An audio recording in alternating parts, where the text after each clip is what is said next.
ಇವತ್ತು India versus West India, ಇದು crucial match, eliminator match. ಯಾಕಂದರೆ ಡುವರ್ ಡೈ ಮ್ಯಾಚ್.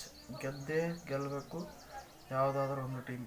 ಯಾರು ಗೆದ್ದರೆ ಅವರು ಮುಂದೆ ಹೋಗುತ್ತಾರೆ, ಯಾರು ಸೋಲ್ತಾರೆ ಅವರು ಹಿಂದೆ ಬರುತ್ತಾರೆ. ಯಾಕಂದರೆ ಕ್ರೂಷಿಯಲ್ ಮ್ಯಾಚ್, ಡುವರ್ ಡೈ ಮ್ಯಾಚ್. ಯಾಕಂದರೆ ಇದು ಲಾಸ್ಟ್ನ ಪಂದ್ಯ ಲೀಗ್ ಹಂತದಲ್ಲಿ. ಯಾಕಂದರೆ ಇಂಡಿಯಾದವ್ರು ಗೆದ್ದರೆ ಅವರು ಸೆಮಿಫೈನಲ್ಗೆ ಹೋಗ್ತಾರೆ, ವೆಸ್ಟ್ ಇಂಡೀಸ್ದವ್ರು ಗೆದ್ದರೆ ಅವರು ಸೆಮಿಫೈನಲ್ಗೆ ಹೋಗ್ತಾರೆ. ಯಾರು ಗೆದ್ತಾರೋ ಅವರು ತುಂಬ ಮುಂದೆ ಹೋಗ್ತಾರೆ, ಫೈನಲ್ಗೆ ಹತ್ತಿರ ಆಗುತ್ತಾರೆ. ಯಾಕಂದರೆ ಈಗ ವೆಸ್ಟ್ ಇಂಡಿಯಾ ಕೂಡ ಗೆಲ್ಲಲೇಬೇಕು, ಇಂಡಿಯಾ ಕೂಡ ಗೆಲ್ಲಲೇಬೇಕು. ಇವು ಎರಡು ಮ್ಯಾಚ್ ಇದಾವೆ ಇವತ್ತು. ಯಾವಾಗ ಅಂದರೆ ಸೌತ್ ಆಫ್ರಿಕಾ ವರ್ಸಸ್ ಜಿಂಬಾಬ್ವೆ. ಆ ಮ್ಯಾಚ್ ಅದೇನು ಡೇಟಾಬಾರ್ ಮ್ಯಾಚ್, ಅದೇನು ಅಂತ ಪರಿ ಇಂಪಾರ್ಟೆಂಟ್ ಮ್ಯಾಚ್ ಅಲ್ಲ. ಯಾಕಂದರೆ ಜಿಂಬಾಬ್ವೆ ಅವರು ಹೊರಗೆ ಹೋಗಿದ್ದಾರೆ, ಸೌತ್ ಆಫ್ರಿಕಾ ಅವರು ಕ್ವಾಲಿಫೈ ಆಗಿದ್ದಾರೆ. ಅದೇನು ಅಂಥ ಮ್ಯಾಚ್ ಅಲ್ಲ. ಆದರೆ ಸೆಕೆಂಡ್ ಮ್ಯಾಚ್ ಅಂತೂ ತುಂಬ ಕ್ರೂಷಿಯಲ್ ಮ್ಯಾಚ್. ಯಾಕಂದರೆ ವೆಸ್ಟ್ ಇಂಡೀಸು ಮತ್ತು ನಮ್ಮ ಭಾರತ. ಯಾಕಂದರೆ ಭಾರತಕ್ಕೆ ಗೆಲ್ಲಲೇಬೇಕು. ಇದು ಡೂ ಆರ್ ಡೈ ಮ್ಯಾಚ್. ಗೆದ್ದರೆ ಮುಂದೆ ಹೋಗುತ್ತಾರೆ, ಇಲ್ಕಂದರೆ ಹಿಂದೆ ಬರುತ್ತಾರೆ. ಯಾಕಂದರೆ ಇದು ಈಡನ್ ಗಾರ್ಡನ್ಸಲ್ಲಿ ಆಗ್ತಿದೆ. ಈಡನ್ ಗಾರ್ಡನ್ಸಲ್ಲಿ ವೆಸ್ಟ್ ಇಂಡೀಸ್ ಅವರು T20 ವರ್ಲ್ಡ್ ಕಪ್ಪಲ್ಲಿ ಸೋತೇ ಇಲ್ಲ.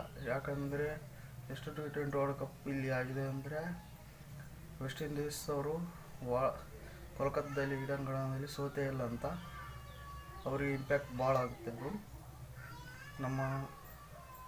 ನಮ್ಮ ಭಾರತದವರು ತುಂಬ ಚೆನ್ನಾಗಿ ಅವ್ರನ್ನ ಕಟ್ಟಾಕಿ ಗೆಲ್ಲಬೇಕಂತ ಕ್ಲೋಸಿಗೆ ಹೋದ್ರೂ ಪರವಾಗಿಲ್ಲ. ಒಟ್ಟು ಯಾರು ಮ್ಯಾಚ್ ಗೆದ್ದರೆ ಅವರು ಸೆಮಿಫೈನಲ್ಗೆ ಎಂಟ್ರಿ ಆಗುತ್ತಾರೆ. ಇದು ತುಂಬ ಕ್ರೂಷಿಯಲ್ ಮ್ಯಾಚ್. ನಮ್ಮ ಭಾರತ ಬ್ಯಾಟಿಂಗ್ ಸ್ಟ್ರಗಲ್ ಇತ್ತು, ಅದು ಸ್ಟ್ರಗಲಿಂದ ಹೊರ ಬಂದೆ. ಅದು ಜಿಂಬಾಬ್ವೆ ವಿರುದ್ಧ ಭಾರಿ ಮ್ಯಾಚ್ ಆಡಿದ್ದಾರೆ. ಜಿಂಬಾಬ್ವೆ ತುಂಬ ಚೆನ್ನಾಗಿ ಕಂಬ್ಯಾಕ್ ಮಾಡಿತ್ತು, ಆದರೂ ಗೆಲ್ಲಕ್ಕಾಗಲಿಲ್ಲ. ನಮ್ಮ ಇಂಡಿಯಾ ತುಂಬ ಚೆನ್ನಾಗಿ ಆಡಿ ರನ್ ರೇಟ್ ಬೆಟರ್ ಮಾಡಿಕೊಂಡು, ಈಗೇನು ರನ್ ರೇಟ್ ಏನು ಮ್ಯಾಟ್ರ್ ಆಗೋಲ್ಲ. ಈ ಮ್ಯಾಚು ಯಾರು ಗೆಲ್ತಾರೋ ಅವರು ಮುಂದೆ ಹೋಗುತ್ತಾರೆ. ನಮ್ಮ ಕಡೆ ಬ್ಯಾಟಿಂಗ್ ಈಗ ಸ್ಟ್ರಾಂಗ್ ಆಗಿದೆ. ಯಾಕಂದರೆ ಅಭಿಷೇಕ್ ಅವ್ರದ್ದು ಕೂಡ ಚೆನ್ನಾಗಿ ಆಡಿದ್ದಾರೆ, ಮತ್ತು ಸಂಜು ಇಸ್ ಬ್ಯಾಕ್.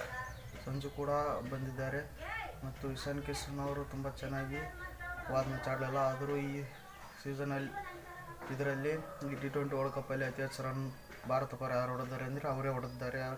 ಯಾರಂದರೆ ಇಶಾನ್ ಕಿಶನ್ ಅವರು ಹೊಡೆದಿದ್ದಾರೆ.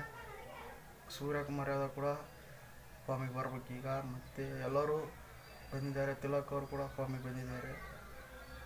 ನಮ್ಮ ಭಾರತ ಬಾಲಿಂಗ್ ಕೂಡ ಸ್ಟ್ರಾಂಗ್ ಆಯಿತು, ಈಗ ಬ್ಯಾಟಿಂಗ್ ಕೂಡ ಸ್ಟ್ರಾಂಗ್ ಆಗಿದೆ.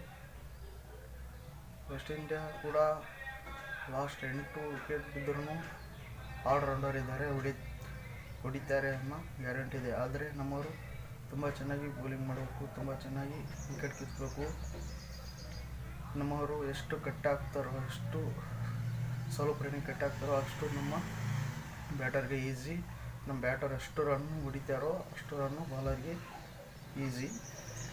ಇದು ತುಂಬ ಕ್ರೂಷಿಯಲ್ ಮ್ಯಾಚ್. ಇಂಡಿಯಾ ಗೆಲ್ಲಕ್ಕೆ ನೋಡುತ್ತಾರೆ, ಅವರು ಕೂಡ ಗೆಲ್ಲಕ್ಕೆ ನೋಡುತ್ತಾರೆ. ತುಂಬ ಪ್ರೆಜರ್ ಮ್ಯಾಚ್, ತುಂಬ ಕ್ಲೋಸಿಗೆ ಹೋಗೋ ಚಾನ್ಸಸ್ ಇದೆ. ಧನ್ಯವಾದ. ಸಪೋರ್ಟ್ ಮಾಡಿ, ಹೀಗೆ ಶೇರ್ ಮಾಡಿ.